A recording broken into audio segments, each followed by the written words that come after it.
KPSCಯ ಅಕ್ರಮಗಳೇನಿದೆ, ಹರಾಜು 2 ಕೋಟಿ AC ಗಳಿಗೆ, 1 ಕೋಟಿ ತಹಸೀಲ್ದಾರ್ಗಳಿಗೆ, DYSPಗೆ 1 ಕೋಟಿ, ಇದೆಲ್ಲ ಸದನದಲ್ಲೇ ನಾನು ತೋರಿಸಿದ್ದೀನಿ. ಎಲ್ಲ ದಾಖಲೆಗಳು ಕೊಟ್ಟು ಅಲ್ಲಿ ಭಾಳ ಜನ ಕಾಂಗ್ರೆಸ್ಸವರು ಪ್ರಾರಂಭದಲ್ಲಿ ಭಾಳ ವಿರೋಧ ಮಾಡಿದ್ರು.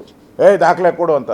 ನಾನು ಪೊಲೀಸ್ ಸ್ಟೇಷನ್ 2 FIR ಕೊಟ್ಟೆ. ಹಂಗಾರೆ ಪೊಲೀಸವರು FIR ಮಾಡಿಬಿಟ್ರೆ ನಿಜಾನ ಅಂತ ಹೇಳಿದೆ. ಪೊಲೀಸವರು FIR ಅಲ್ಲ, ಹೋಗಿ ಲಾಡ್ಜ್ಗಳ ಮೇಲೆ ರೈಡ್ ಮಾಡಿದಾಗ ಸಿಕ್ಕಿರುವಂಥ ದಾಖಲೆಗಳು, ಪೊಲೀಸರು ರೈಡ್ ಮಾಡಿದಾಗ ಸಿಕ್ಕಿರೋ ದಾಖಲೆಗಳು, ಹೇಳಿಕೆಗಳು ಅಂತ ತೋರಿಸಿದಾಗ ಎಲ್ಲ ಬಾಯಿ ಮುಚ್ಕೊಂಡು ಸುಮ್ಮನೆ ಆಗೋದು. ಮತ್ತೆ KPSC ಅವರೇ ತನಿಖೆಗೆ, ಫೋರೆನ್ಸಿಕ್ ತನಿಖೆಗೆ ಕೊಟ್ಟಾಗ ಫೋರೆನ್ಸಿಕ್ ತನಿಖೆಯಲ್ಲಿ ಕ್ಲಿಯರ್ ಆಗಿ ಮೆನ್ಷನ್ ಮಾಡಿದ್ದಾರೆ, ಇದರಲ್ಲಿ KPSC ಅವರ ಸಹಾಯ ಇಲ್ಲದೆ ಇಷ್ಟೊಂದು ಅವ್ಯವಹಾರ ಆಗಕ್ಕೆ ಸಾಧ್ಯನೇ ಇಲ್ಲ ಅಂತೇಳಿ ರಿಪೋರ್ಟಲ್ಲೇ ಕೊಟ್ಟಿದ್ದಾರೆ. 700 ಪೇಜ್ ರಿಪೋರ್ಟ್. ಮತ್ತು ಇದನ್ನು COD ತನಿಖೆ ಕೊಡಬೇಕು ಅಂತ ಹೇಳಿದ್ದಾರೆ. ಯಾಕೆ ಕೊಡಲಿಲ್ಲ ಕಾಂಗ್ರೆಸ್ ಅವರು?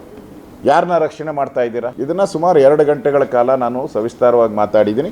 ಅದರ ಪ್ರತಿಫಲವಾಗಿ, ನಮ್ಮ ಹೋರಾಟದ ಪ್ರತಿಫಲವಾಗಿ KPSCಯ ಮೂಗುದಾರ ಹಾಕುವಂಥ ಒಂದು ವಿಧೇಯಕನೇ ತಂದರು. ಇದೇ ಅಧಿವೇಶನದಲ್ಲೇ ತಂದರು.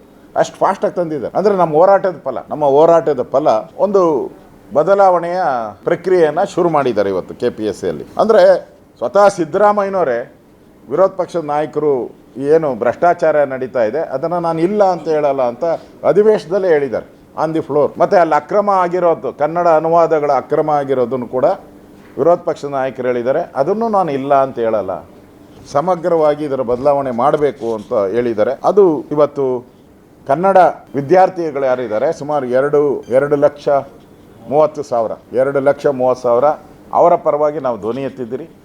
ಇವತ್ತು ನಮ್ಮ ಹೋರಾಟದ ಫಲವಾಗಿ KPSCಗೆ ಒಂದು ಬದಲಾವಣೆಯ ಇದು ಮಾಡಿದ್ದಾರೆ. ಮತ್ತು KPSCಯಲ್ಲಿ ನಾನು 16 ಜನ ಇದ್ದಾರೆ ಅಂತ ಹೇಳಿದೆ, ಬೇರೆ ಬೇರೆ ರಾಜ್ಯಗಳು ಎಷ್ಟೆಷ್ಟಿದ್ದಾರೆ ಅಂತಲೂ ಹೇಳಿದೆ. ಅದಕ್ಕೂ ಮುಖ್ಯಮಂತ್ರಿಗಳು ಉತ್ತರ ಕೊಟ್ಟು ಇದನ್ನು ಕಡಿಮೆ ಮಾಡ್ತೀರಿ, ಅದನ್ನು 6ಕ್ಕೆ ತರ್ತೀನಿ ಅಂತ ಆ ಬಿಲ್ಲಲ್ಲೂ ಕೂಡ ಹೇಳಿದ್ದಾರೆ. ಅಂದರೆ ಇವೆರಡೂ ಬದಲಾವಣೆ ನಮ್ಮ ಹೋರಾಟದಿಂದ ಆಗಿರೋವಂಥದ್ದು ಸ್ಪಷ್ಟವಾಗಿ ಕಾಣ್ತಾ ಇದೆ. ವಿರೋಧ ಪಕ್ಷವಾಗಿ ನಾವು ಸಮರ್ಥವಾಗಿ ಅದನ್ನು ಹೋರಾಟ ಮಾಡಿದ್ದೀರಿ.